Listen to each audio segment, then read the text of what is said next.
सो समय पर समय का सामान्य कथन के पश्चात हे उपादेय का विचार। सो समय उपादेय है, पर समय हे है। इस विषय में भी विवक्षा भेद की अपेक्षा विचार आवश्यक है। शुद्ध स्वात्म गुणों के साथ जिनका एकत्व है, जिसमें अन्य किसी का समावेश नहीं है, जिस पर किसी अन्य वस्तु का प्रभाव नहीं है, वे ही शुद्धात्म स्वरूप सिद्ध परमेष्टि सो समय उपादेय स्वरूप हैं। बाकी संसार के जितने भी प्राणी हैं, वे या तो किसी से प्रभावित होते हैं या किसी को प्रभावित करते हैं। आपको आवाज आ रही है?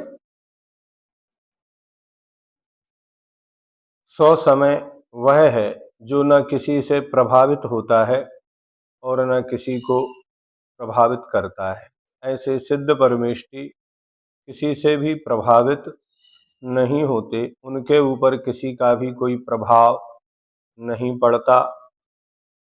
अन्य दर्शनकारी कहते हैं कि 100 कल्प काल के बाद वे सिद्ध परमेष्टि पुनः संसार में आ जाते हैं, लेकिन जैन दर्शन के अनुसार जो एक बार सिद्ध बन जाते हैं, काले कल्प सते पिछे गते शिवानाम न विक्रिया लक्षात, कितने भी 100 कल्प काल भी व्यतीत हो जाएं तो भी वे सिद्ध परमेष्टि लौटकर कभी संसार में वापस नहीं आते।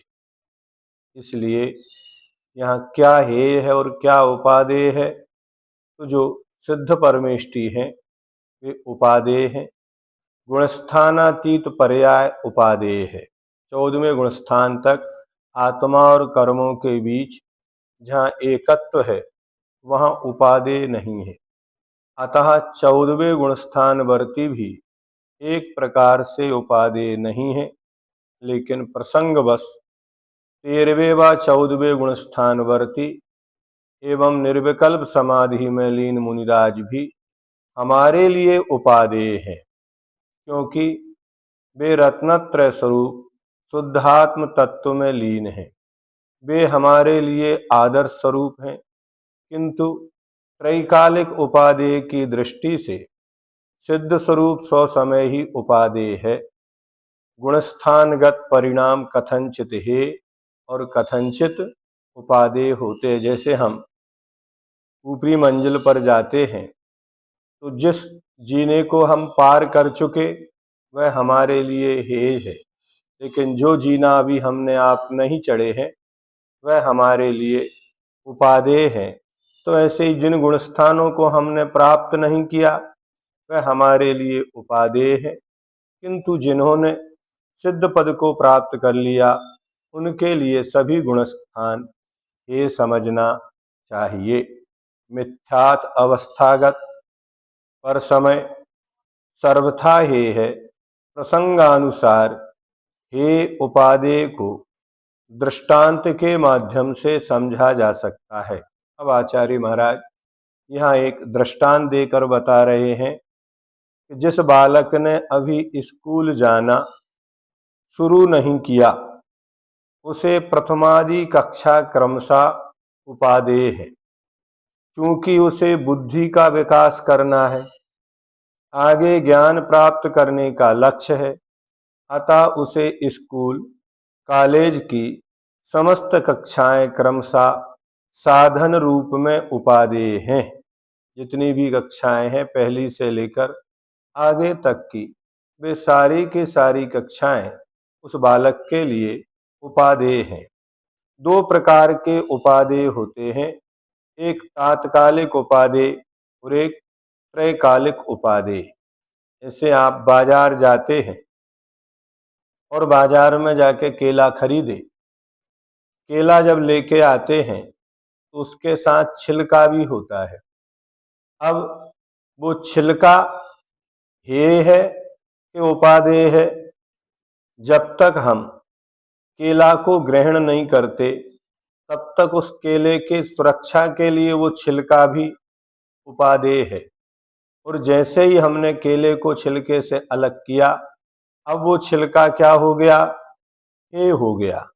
लेकिन बाजार में यदि हम छिलका निकाल के फेंक दें तो क्या हमारे वह केला घर तक सुरक्षित आ सकते हैं? उनकी सुरक्षा उन छिलकों से ही है। ऐसे ही एक तात्कालिक उपादेय और एक त्रैकालिक उपादेय, अंतिम लक्ष्य त्रैकालिक उपादेय होता है तथा लक्ष्य के साधनभूत उपादेय तात्कालिक उपादेय होते हैं।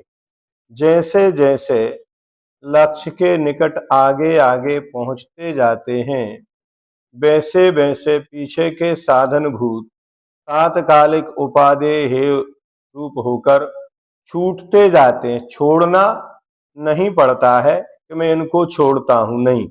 जैसे हम यात्रा करते हैं तो सबसे पहले हमारे लिए वो टिकट और वो ट्रेन उपादेय हैं। ट्रेन में बैठ गए, एक एक स्टेशन आगे बढ़ते जा रहे हैं और जैसे ही हमारा गंतव्य स्टेशन आता है फिर हम ट्रेन को ये कहकर छोड़ते हैं कि हम छोड़ रहे हैं या अपने गंतव्य को प्राप्त कर रहे हैं।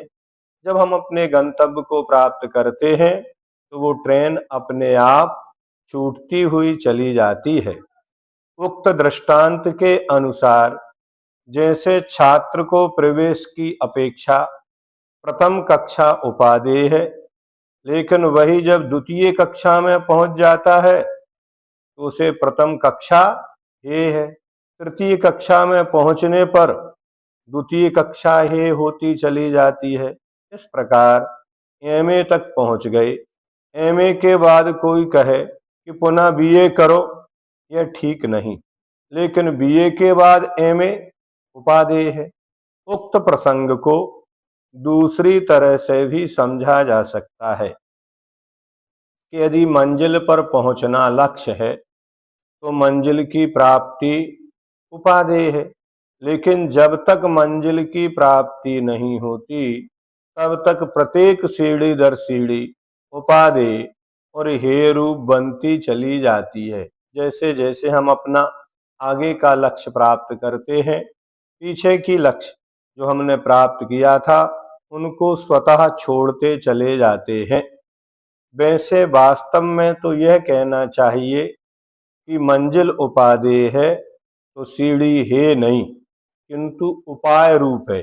ये उपादेय और उपेय उपाय रूप भी है। मात्र दो ही शब्द नहीं, एक है एक उपादेय। ये तो छोड़ने योग्य है और उपादेय प्राप्त करने योग्य है। लेकिन वो उपाय के द्वारा उपादेय को प्राप्त किया जाता है। एमए उपादेय है तो प्रथम आदि कक्षा से बीए तक की सभी कक्षाएं उपाय स्वरूप हैं। बिना उपाय के उपेय की प्राप्ति नहीं होती है। यदि इनको प्रारंभ से ही ये दृष्टि से स्वीकार करेंगे तो एमए तक कैसे पहुंचेंगे? पहले ये मान लिया कि हे है। कल भी हमने कहा था जिसको प्राप्त नहीं किया उसको पहले ही अगर छोड़ दोगे तो मंजिल कभी प्राप्त नहीं होगी। लक्ष्य रूप उपादेय के पूर्व उपाय को भी उपादेय कह दें तो यह अन्योक्ति नहीं होगी। जैसे सम्यक दर्शन की प्राप्ति के लिए 6 द्रव्य 7 तत्व देव शास्त्र गुरु ये सब श्रद्धान किया जाता है, लेकिन सम्यक दर्शन प्राप्त हो गया। अब इनकी कोई अलग से आवश्यकता, जब सिद्ध बन गए तो भी उनका श्रद्धान करो नहीं। अब श्रद्धान नहीं, श्रद्धान का फल हमें प्राप्त हो गया। तो संपन्न दशा उपादेय रूप होती है और उस तक पहुंचने के लिए जो पिछली दशाएं हैं वे सभी है नहीं, किंतु उपाय रूप होती हैं। सामान्य से ग्रस्त में भी जो व्यक्ति व्यापार आदि करते हैं, धन आदि कमाते हैं, वो धन ये है उपादेय है कि उपाय है? जो धन कमाया, पैसा कमाया, वो उपादेय है क्या? पैसा कभी भी उपादेय नहीं होता। वह पैसा धन आदि साधन रूप होता है। उस साधन से हम जो वस्तुएं खरीदते हैं, पहले प्राचीन काल में कोई भी मुद्राओं से व्यापार नहीं होता था, वस्तु विनिमय होता था। एक वस्तु के बदले में दूसरी वस्तु मिल जाती थी, तो बीच में कोई मुद्रा नहीं आती थी। वर्तमान में मुद्राओं का प्रचलन है, तो वे मुद्राएं मात्र साधन रूप हैं, साध्य नहीं। लेकिन आज के व्यक्ति ने उस धन को ही साध्य बना लिया, और साधन क्या है साध्य क्या है वह भूल गया। मात्र धन के संग्रह में ही जीवन व्यतीत हो रहा है, जबकि धन एक साधन था सुख की प्राप्ति के लिए। अब उस सुख को तो प्राप्त नहीं हो रहा है। पहले आज व्यक्ति क्या करता है, अपने स्वास्थ्य को नष्ट करके धन कमाता है। वो अपने ना खाने पीने के लिए, ना परिवार के लिए, न किसी भी और उसकी लक्ष्य नहीं होता। एक ही उसका लक्ष्य है कि किस प्रकार मैं धन कमाऊं, बड़ा आदमी बनूं। और जब धन आ जाता है तब तक स्वास्थ्य खराब हो जाता है। फिर उस स्वास्थ्य की प्राप्ति के लिए धन खर्च करता है, क्योंकि उसका जो लक्ष्य था वो सही नहीं था। यदि उस समय बैलेंस बना के चलता कि हमें स्वास्थ्य की भी रक्षा करनी है और धन उसके लिए साधन रूप है, जिस स्वास्थ्य के लिए धन साधन था वो आज हमने साध्य बना लिया। तो आज प्रत्येक व्यक्ति सारे रिश्ते खत्म कर रहा है, स्वास्थ्य खत्म कर रहा है, धर्म खत्म कर रहा है, संस्कार खत्म कर रहा है, मात्र एक नौकरी के लिए विदेशों में जाकर, ऐसे स्थानों पर जाकर, ऐसे समय में जाकर कि जहाँ ना स्वास्थ्य बच रहा है, क्योंकि समय ही नहीं है, और ना समय बच रहा है और ना ही संबंध बच रहे हैं। अब जब पूरा धन आ जाता है तो अंत में देखता है कि कोई परिवारजन उसके साथ नहीं है, स्वास्थ्य उसका साथ नहीं दे रहा है, और वह अंत में असहाय और बेबस होकर मरण अवस्था को प्राप्त हो रहा है, क्योंकि उसका जो निर्णय है उसने ये नहीं देखा यहाँ उपाय क्या है, उपेय क्या है, उपादेय क्या है, ये सब हे क्या है। इन सब पर विचार नहीं होने से परमार्थ तो बिगड़ ही रहा है, लेकिन लौकिक संसार भी आज के प्राणी का नष्ट होता चला जा रहा है। इसलिए विचार करना कि धन हमारे लिए साध्य है या साधन है। अगर साधन है तो साधन को साधन के रूप में ही उपयोग करें, साध्य के रूप में नहीं। ये हमारी मंजिल, कितना भी धन कमा लो, अंत में एक दिन वो धन यहीं छोड़कर जाते हैं, क्योंकि कफन में जेब नहीं होती। कितना भी कमाओ, अंत में वो कफन भी अलग कर दिया जाता है, कुछ भी अपने पास। हाँ, यदि हम अपने जीवन यापन के लिए धन कमाते हैं तो उससे परमार्थ की व्यवस्था भी हमें बनाना चाहिए। संपन्न दशा उपादेय रूप होती है, और उस तक पहुँचने के लिए जो पिछली दशाएं हैं वे सभी हे नहीं किंतु उपाय रूप होती हैं। इस प्रकार किसी भी क्षेत्र में हे, उपाय और उपादेय ये तीनों होते हैं। जो व्यक्ति उपादेय की प्राप्ति के पूर्व उपाय को भी हे समझता है, एक तो मात्र साधनों में ही उलझा है, दूसरा उपादेय की प्राप्ति हुई नहीं है और उपाय को भी हे समझ लिया। अभी आपने आगे की मंजिल तो पकड़ी नहीं है, अगली जगह पैर जमा नहीं है और पीछे से पैर अलग कर दिया। आगे की कोई नौकरी मिली नहीं है और पिछली नौकरी से आपने इस्तीफा दे दिया, तो क्या होगा? नीचे तो वह थोड़ा ऊपर चढ़ा भी हो तो या तो धड़ाम से नीचे गिर जाता है अथवा ऊपर चढ़ता ही नहीं है। सामान्य से बुंदेलखंड में एक कहावत कही जाती है बादल को देखकर पोतला नहीं फोड़ना चाहिए। पोतला माने एक मिट्टी का पात्र होता था जिसमें लोग जल भरते थे। किसान उसको लेकर खेत पर जाते थे। अब एक किसान ने देखा कि बादल हो गए, तो उसके पास जो पानी का बर्तन था उसने वो फोड़ दिया, अलग कर दिया। अब बाद में बरसात हुई नहीं और धूप निकल आई, तो उस किसान को पानी के अभाव में प्यासा ही रहना पड़ता है। तो ऐसे ही वह नीचे ही खड़ा रह जाता है। ऊपर चढ़ने के उपरांत नीचे गिरना फिर भी ठीक है, क्योंकि उसे ऊपर की दशा का अनुभव तो हो गया, जिससे पर कभी चढ़ना चाहे तो उत्साह बना रहे। लेकिन कोई यह सोचे कि हम तो नहीं गिरने योग्य स्थान को ही, साधन को ही अपनाएंगे क्या। लेकिन कोई यह सोचे कि हम तो नहीं गिरने योग्य साधन को ही अपनाएंगे, तो यह तो किसी भी क्षेत्र में कभी भी संभव नहीं है। सबको गिरना अनिवार्य होता है।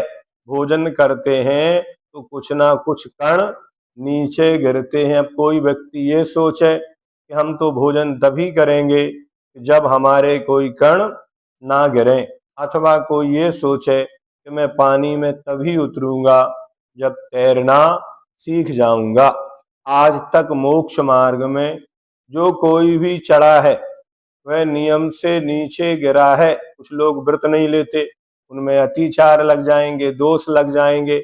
आचार्य कह रहे हैं कि मोक्ष मार्ग में जो कोई भी चढ़ा है वह नियम से नीचे गिरा है। अभी तक कोई भी ऐसा रिकॉर्ड नहीं बना कि ऊपर चढ़ के नीचे ना उतरा हो, और भविष्य में भी ऐसा होना कभी संभव नहीं है। सामान्य मुनि हो या तीर्थंकर भी क्यों ना हो, सभी दीक्षित होते ही सर्वप्रथम 7वें गुण स्थान को प्राप्त होते हैं, फिर नियम से 6वें गुण स्थान में आते ही हैं। ऐसा नहीं होता कि 7वें से 8वें को चढ़ के 12वें 13वें गुण स्थान में पहुंच जाएं। जितने भी मुनि महाराज, चाहे वो तीर्थंकर हो, चतुर्थ काल में हो, पंचम काल में हो, तीसरे काल में हो, उन्हें 7वें गुण स्थान से नियम से नीचे 6वें गुण स्थान में आना ही पड़ता है। एक दो बार नहीं, क्या एक दो बार आते हो तो ठीक है, नियम से हजारों बार 7वें गुण स्थान में चढ़ते हैं, फिर 6वें में आते हैं। इसके बिना श्रेणी पर चढ़ना संभव ही नहीं है। जैसे झूला झुलाने में सर्वप्रथम ऊपर की ओर जाता है, फिर नियम से नीचे की ओर आता ही है। बिना नीचे उतरे झूला और अधिक ऊपर नहीं चढ़ सकता। नीचे गिरने के भय से जो ऊपर चढ़ने का प्रयास नहीं करता, वह कभी मंजिल को प्राप्त नहीं कर सकता। जैसे बाल फेंकने वाला, क्रिकेट खेलने वाला गेंद पाल पकड़ के पीछे की ओर दौड़ लगाता है, फिर आगे आके उस बाल को फेंकता है। पीछे क्यों जा रहे हो जब आगे आना है तो? बिना उसके बाल डाली नहीं जा सकती।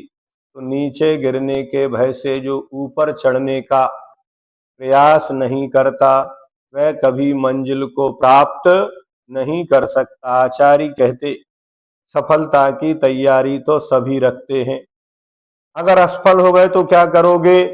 इसकी तैयारी पहले रखना चाहिए। किसी भी क्षेत्र में, चाहे व्यापार करो, यात्रा करो, संबंध बनाओ, कोई भी चीज करो, अगर अपन इस कार्य में सफल रहे तो सफलता में तो साथ देने बहुत सारे लोग आ जाएंगे। किंतु यदि हम असफल हो गए, फेल हो गए, तो हमारे पास क्या तैयारी है, इसका भी विचार करना चाहिए। इसकी तैयारी भी, अगर व्रत नहीं पले तो क्या करेंगे, अगर ऐसा हो गया तो, व्यापार में दुकान नहीं चली तो, अगर नौकरी छूट गई तो उसकी भी तैयारी, प्लान बी भी हमारे पास होना चाहिए। अच्छा है हम एक बार में सफल हो जाएं, लेकिन आचार्य कह रहे हैं यहाँ कोई भी आज तक एक बार में सफल ना हुआ और ना होगा। यह तो वैसा ही है कि कोई व्यक्ति निरोग होना तो चाहता है किंतु औषधि लेना स्वीकार ना करे, साथ में यह भी कहे कि औषधि लेना निरोगता नहीं है। यह ठीक है कि औषधि का सेवन निरोगता नहीं है, लेकिन उसे यह भी सोचना चाहिए कि बिना औषधि के भी निरोगता प्राप्त नहीं हो सकती। जिस व्यक्ति को निरोगता श्रेयस्कर है उसे औषधि का सेवन अनिवार्य है। यदि वह कहता है कि मुझे तो गाढ़ श्रद्धान है कि जिस प्रकार रोग है उसी प्रकार औषधि लेना भी रोग है, इसलिए हम दवाई नहीं ले सकते, तो वैद्य जी कहते हैं कि हम तुम्हारे इस गाढ़ श्रद्धान को मिटाना नहीं चाहते, क्योंकि गाढ़ श्रद्धान कभी मिटता नहीं। लेकिन ध्यान रखना, मेरी बात नहीं मानोगे और औषधि को नहीं लोगे तो अंत में पश्चाताप करोगे।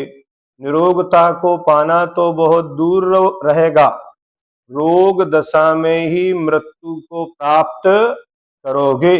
और आचार्य कहते रोगी की कभी सल्लेखना नहीं होती, इसलिए जिनको व्रत पालना है व्रत तो ले लेते हैं, लेकिन वह उपचार नहीं कराते, औषधि नहीं लेते, तो फिर अंत में उस रोग के साथ ही यदि मरण होता है तो वह समीचीन सही सल्लेखना नहीं मानी जाती। इसलिए रोग दशा में ही मृत्यु को प्राप्त करोगे। यदि फिर भी वह कहता है यह कैसे होगा, तो श्रद्धान तो है हमारा। वैद्य कहता है श्रद्धान मात्र से काम नहीं चलता। श्रद्धान माने सम्यक दर्शन तो है, और देश व्रत महाव्रतों को लेना औषधि को सेवन करने के समान है। अब वह व्यक्ति मात्र श्रद्धा के बलबूते पर ही मंजिल को प्राप्त करना चाहता है, चलना नहीं चाहता, तो आचार्य कहते यह तुम्हारा विपरीत श्रद्धान है।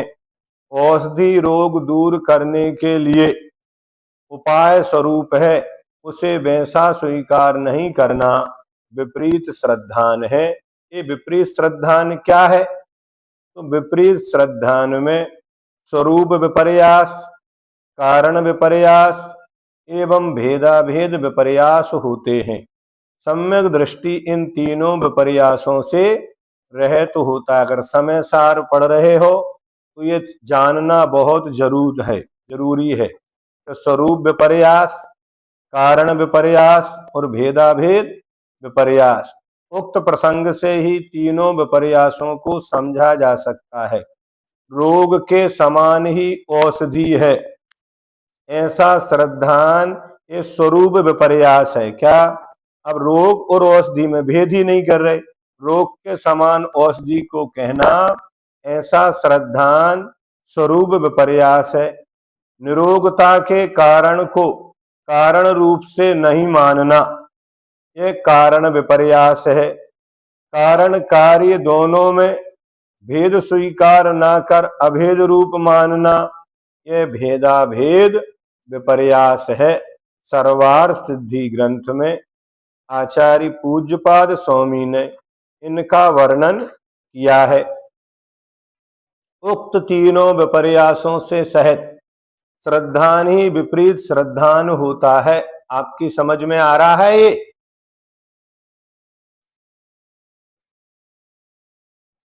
थोड़ा बहुत तो आ रहा है ना। हाँ, एक हाँ हाँ, एक स्वरूप विपर्यास, एक कारण विपर्यास और एक भेदाभेद विपर्यास माने उल्टा मानना। विपर्यास का अर्थ क्या होता है? विपरीत मान्यता। तो स्वरूप में विपरीत मानता स्वरूप विपर्यास है, कारण में विपरीत मानता कारण विपर्यास है, और भेदाभेद उसमें कोई भेद नहीं करना, दोनों को एक जैसा ही मानना। गंगा गए तो गंगादास और जमुना गए तो जमुना दास। तो ऐसे है तो उस बालक की भांति श्रद्धान है जो ऊपर छत पर जाना चाहता है, नीचे जमीन पर रहना पसंद नहीं है, लेकिन यह कह रहा है कि मेरी प्रतिज्ञा है कि मैं सीढ़ी पर पैर नहीं रखूंगा, मेरी प्रतिज्ञा है कि मैं स्कूल में पढ़ने नहीं जाऊंगा। पढ़ना तो चाहता, ज्ञान प्राप्त करना चाहता, लेकिन संकल्प क्या कहता है कि मैं स्कूल में प्रवेश नहीं करूंगा। मोक्ष तो जाना चाहता है, लेकिन कहता है मेरी प्रतिज्ञा है मैं मुनि नहीं बनूंगा। ऐसी विपरीत बुद्धि वाले को छत पर पहुंचना त्रिकाल में भी संभव नहीं है। यदि कोई कहता है कि लिफ्ट से तो संभव है, उन्हें विचार करना चाहिए कि लिफ्ट से चढ़ना या सीढ़ी से चढ़ना दोनों एक ही बात है। उपाय तो दोनों ही है, किसी को भी स्वीकार तो करना ही पड़ेगा। बिना लिफ्ट या बिना सीढ़ी के अथवा अन्य कैसा भी कोई भी साधन हो, स्वीकार करना ही होगा। एक बात और ध्यान में रखना कि मान लो कोई सीढ़ी पर चढ़ गया और बीच में ही रुक जाए तो भी उसे खतरा है, क्योंकि बीच में कुछ भी हो सकता है, तूफान भी आ सकता है। ऐसा तूफान कभी नहीं आता जो ऊपर पहुंचा दे, किंतु तूफान तो नीचे ही गिराएगा। अतः बीच में रुकने से भी मंजिल की प्राप्ति संभव नहीं है। यह बात अलग है कि थक गए हो तो विश्राम के लिए कुछ देर रुक जाएं, फिर आगे बढ़ जाएं। जो सीढ़ी पर चढ़कर मंजिल पर पहुंच जाता है वह धन्यवाद का पात्र है। यह प्रक्रिया विधि है। जो व्यक्ति विधि को छोड़कर चलता है वह कभी विधि को कर्म को नहीं काट सकता, अर्थात कर्म मुक्त नहीं बन सकता। अतः कृपालु उपकारी आचार्य महान उपकार भाव से कृपा करते हुए कहते हैं कि उपकार करने वाला जो उपकरण है उसके बारे में सही श्रद्धान होना चाहिए। जैसे जमीन और सीढ़ी एक नहीं है, वैसे ही मंजिल और सीढ़ी भी एक नहीं है, ऐसा श्रद्धान बना लो। निरोगता और औषधि एक ही चीज नहीं है, यह भी अच्छी तरह समझ लो। यथा विधि अर्थात जैसी विधि है उसी के अनुसार चलो। व्यतिक्रम से चलना ठीक नहीं है, विधि के अनुसार ही चलना पड़ेगा। कारण के बारे में यथार्थ श्रद्धान रखो। जो जिस रूप में है उसको उसी रूप में स्वीकार करो, न अधिक न कम। सिद्धत्व रूप सो समय आराध्य है। सिद्धत्व रूप सो समय सबके लिए आराध्य है। सर्वोच्च संपन्न दशा को प्राप्त सिद्धत्व रूप सो समय उपादेय भी है। उस उपादेय स्वरूप आराध्य का स्वरूप क्या है, इसे समझना अत्यंत आवश्यक है। तो यहाँ सिद्धों का स्वरूप क्या है, तो सिद्धत्व गुणस्थानातीत होता है, समय सार है। इसमें कहेंगे आत्मा के ना गुण स्थान है, ना मार्गणा स्थान है, ना जीव स्थान है, ना कर्म है, ना द्रव्य कर्म है, ना भाव कर्म है। तो कौन सी आत्मा के नहीं है?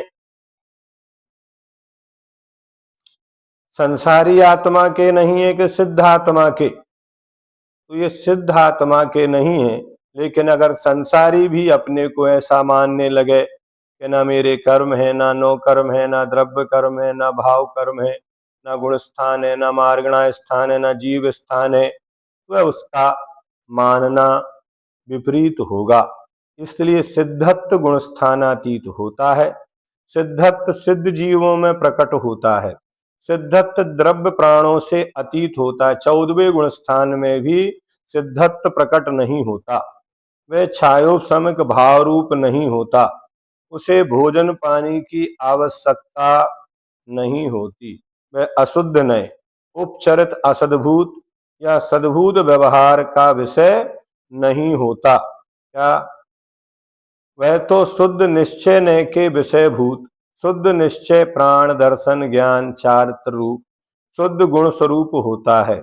इन समग्र विशेषताओं से जो विशिष्ट जो जीव है वह शुद्धात्मा माना जाता है। इस शुद्धात्मा का ही शुद्ध गुणों के साथ एकत्व निश्चित होता है।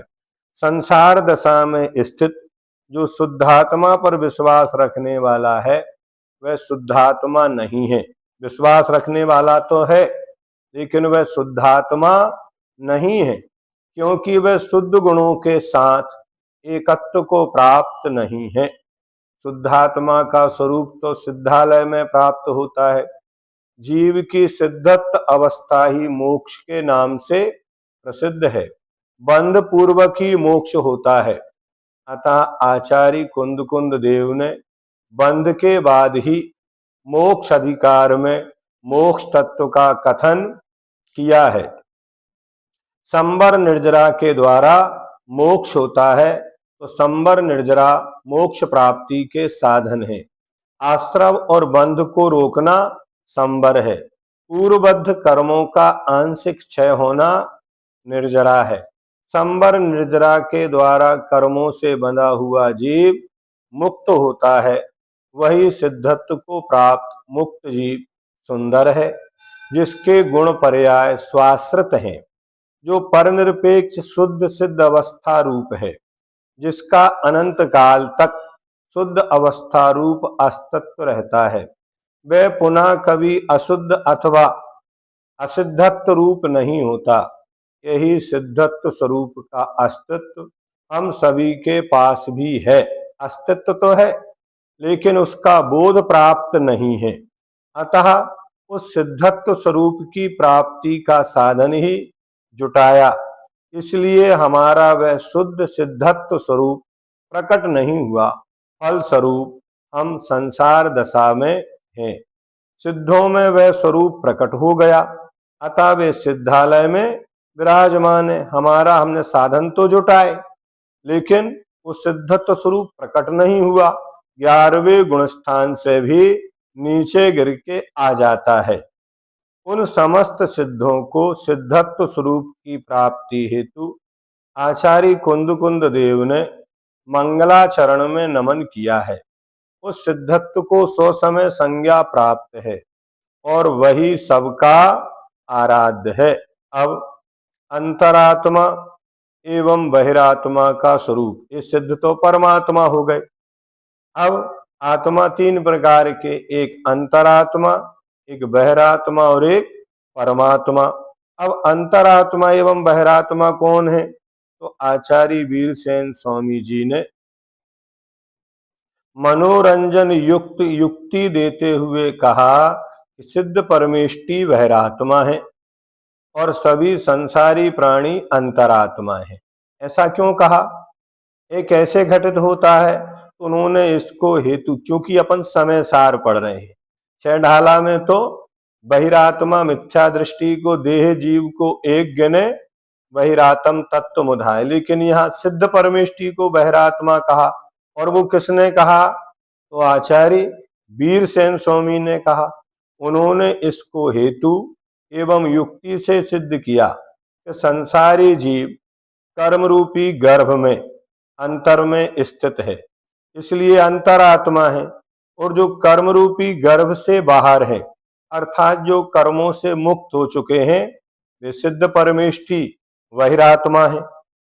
अतः इस विवक्षा में अंतरात्मा बनना इष्ट नहीं है, क्योंकि कर्म के गर्भ में स्थित स्वरूप अंतरात्मा को कभी मुक्ति प्राप्त नहीं हो सकती। अतः हमें कर्म के गर्भ में नहीं, किंतु शुद्ध आत्म गुणों के गर्भ में स्थित होना है।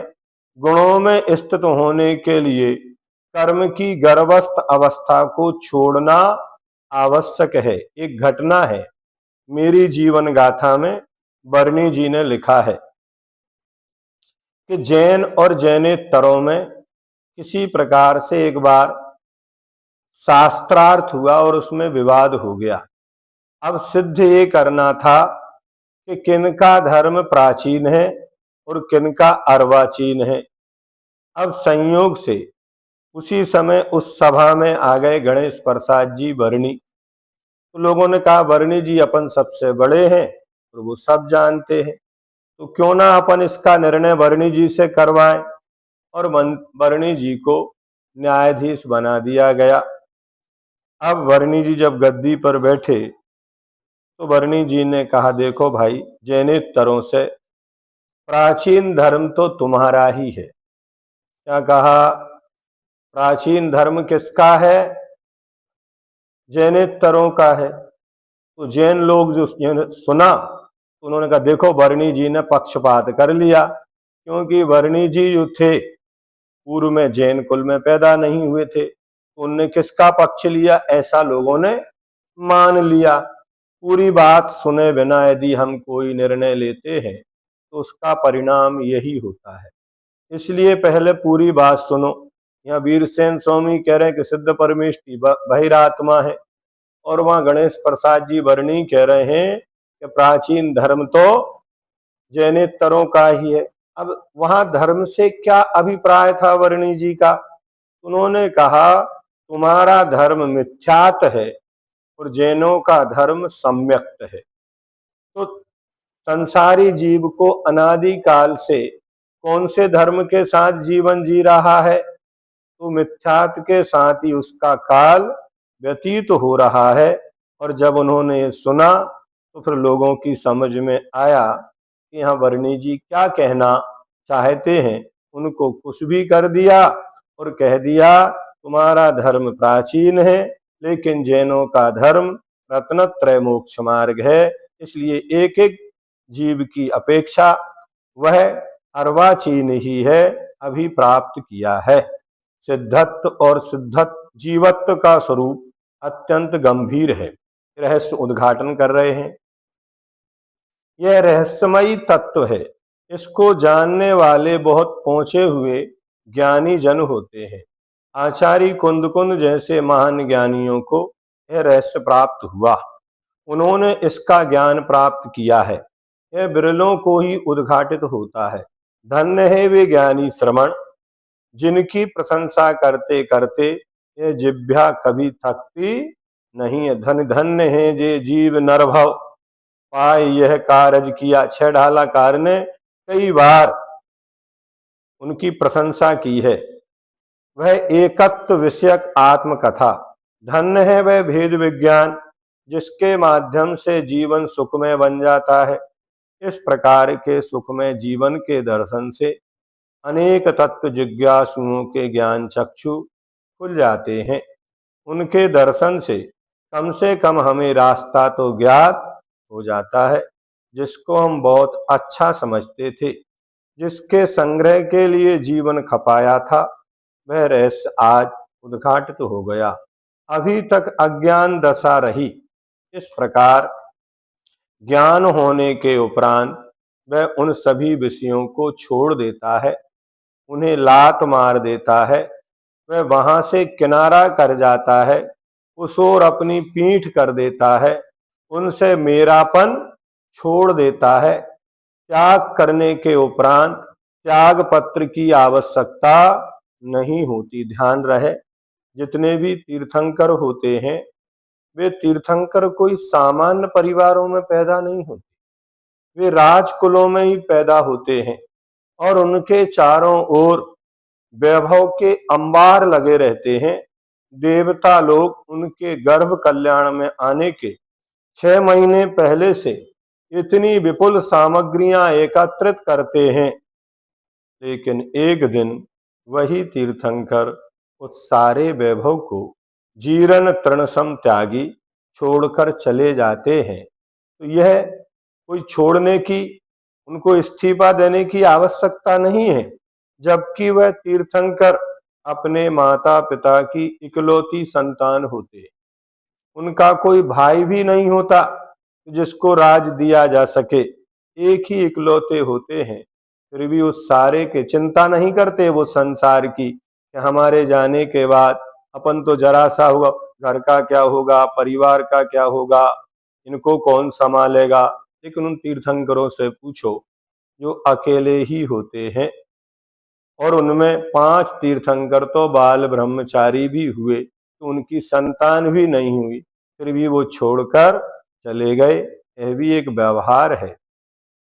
निश्चय में तो यह सब मेरा था ही नहीं, फिर मेरा क्या है।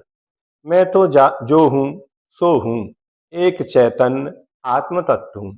इस प्रकार के रहस्य का उद्घाटन होने से सुख प्राप्ति का प्रशस्त मार्ग मिल जाता है। लोग कहते हैं, महाराज आपके पास बहुत भीड़ है, इसे हटा दो। तो मैं कह देता हूँ कि मैं भीड़ कहाँ कर रहा हूँ, मैं तो अकेला हूँ। भीड़ तो राग की है, ये हमारी नहीं आपकी है। आप ही इसे हटाओ, हमारा कुछ नहीं। हमारा रास्ता तो बिल्कुल साफ है। बड़ी विचित्रता है। अशांति एवं शांति का कारण। संसार में अशांति के तीन कारण हैं: कर्तापन, भोक्तापन और स्वामीपन। इन तीनों के कारण विसंवाद होते हैं और विसंवाद में अशांति होती है। ये तीनों भाव छूट जाएं तो विसंवाद भी समाप्त और अशांति से भी मुक्ति मिल सकती है। अध्यात्म में बंधन नहीं होता, किसी के साथ संबंध भी नहीं होता। अध्यात्म की दृष्टि में जे जीव अकेला होता है। मैं अकेला था, अकेला हूं, अकेला रहूंगा। जब यह रहस्य उद्घाटित हो जाता है तब विसंवाद होने का सवाल ही नहीं उठता। पूज्य गुरुदेव आचार्य ज्ञान सागर जी महाराज कहते थे कि कलह या विसंवाद कम से कम दो व्यक्तियों के बीच होता है और आदमी अकेला रहना नहीं चाहता, दूसरे की तलाश रहती है। तथा जहां पर विसंवाद होता है वहां असत्य अवश्य होता रहता है। असत्य के बिना कलह संभव नहीं है। अगर आपको विसंवाद नहीं करना तो अकेले रहो, दो रहोगे तो विसंवाद होगा, विसंवाद होगा तो असत्य होगा, असत्य होगा तो कलह होगी और विसंवाद के समय एक दूसरे पर आरोप प्रत्यारोप होते हैं। फलस्वरूप अशांति का वातावरण बनता चला जाता है। एक व्यक्ति छूटता है, दूसरे का साथ करता है। अकेला तो कभी ये जीव रहना ही नहीं चाहता। कर्तृत्व, भोक्तृत्व एवं स्वामित्व बुद्धि के कारण ही दुनिया पागल हो रही है। कर्तृत्व के कारण अहम क्रिया पुष्ट होती है। भोक्तृत्व के कारण लोभ कसाय के साथ साथ अहम क्रिया पुष्ट होती है तथा स्वामित्व के कारण जो अपना नहीं है उस पर भी अपना अधिकार जमाना चाहते हैं। दूसरों को किंकर बनाकर स्वयं स्वामी बनना चाहते हैं। उक्त तीनों बुद्धि के कारण ही सारा संसार अशांति का अनुभव कर रहा है। अतः अगर शांति चाहते हो तो कर्तृत्व बुद्धि से विमुख होने का प्रयास करो। बड़े बड़े आचार्य भी ग्रंथ की रचना करके कहते हैं कि मेरा काम नहीं है, ये तो अक्षरों का मिलना हुआ और ये ग्रंथ बन गया। वर्ण तो अनादिकाल से सिद्ध है, लेकिन अपन 4 लाइन लिखते तो उसके नीचे अपना नाम लिख देते, थोड़ा सा मंडल बनाते उसके नीचे लिख देते। कहीं कुछ होता है तो अपना नाम, सब जगह अपन कर्तृत्व बुद्धि के साथ जी रहे हैं। अध्यात्म का चिंतन, एकत्व निश्चयगत तत्व के प्रति श्रद्धान होना, यह अत्यंत सौभाग्य की बात है। आज तक अपन ने कभी ये नहीं कहा कि सौभाग्य की बात है। अध्यात्म का आश्रय लेने वाला कभी अशांत नहीं रहता। कितनी भीड़ आ जाए, कितना भी अकेला हो जाए, वो सब में एक जैसा ही रहता है। अध्यात्म के द्वारा समस्त अशांति के कारणों का निराकरण किया जा सकता है। अतः शांति की प्राप्ति के लिए दुनिया में कहीं और नहीं जाना, किंतु दुनिया से वापस लौटकर अपने आप में आना है। यही शांति का खजाना है। दुनिया के साथ संबंध जोड़ना चाहो तो बहुत जल्दी जुड़ जाता है। इन संबंधों को यदि छोड़ना चाहो तो गुमसुम होकर शांत बैठ जाओ। कोई कुछ पूछे तो उत्तर मत दो। क्या करें, आज लगता तो ऐसा ही है कि जैसे आचार्यों ने कहा वैसा ही करें। कब ऐसा करें, बार बार यही विचार आता है। परंतु क्या करें, मुहूर्त नहीं है, ऐसा कह देते हैं। ध्यान रखो, जोड़ने के लिए संसार में मुहूर्त की व्यवस्था की गई है, लेकिन छोड़ने के लिए नहीं। मकान बनाने के लिए मुहूर्त होता है, मकान तोड़ने के लिए कोई मुहूर्त नहीं। शादी विवाह बंधन के लिए मुहूर्त की व्यवस्था की गई, किंतु तलाक के लिए आज तक किसी को मुहूर्त देखने की आवश्यकता नहीं होती। मुहूर्त देखकर संसार को नहीं छोड़ा जाता। इस प्रकार वाह बंधनों से जितनी दूरी होती चली जाएगी, हम उतनी ही शीघ्रता से अपने पास आते रहेंगे। जो शांति का खजाना है उसे प्राप्त कर लेंगे। इस प्रकार से यह द्वितीय गाथा में स्वसमय और पर समय के अंतर्गत हे क्या है, उपादेय क्या है, अंतरात्मा कौन है, बहिरात्मा कौन है, अशांति के कारण क्या है और शांति को कैसे प्राप्त किया जा सकता है, ये मूल मंत्र आज अपन को प्राप्त हुए। आचार्य श्री विद्यासागर जी महाराज की महती कृपा से उन्हीं को स्मरण करते हुए आज का वक्तव्य समाप्त करते हैं।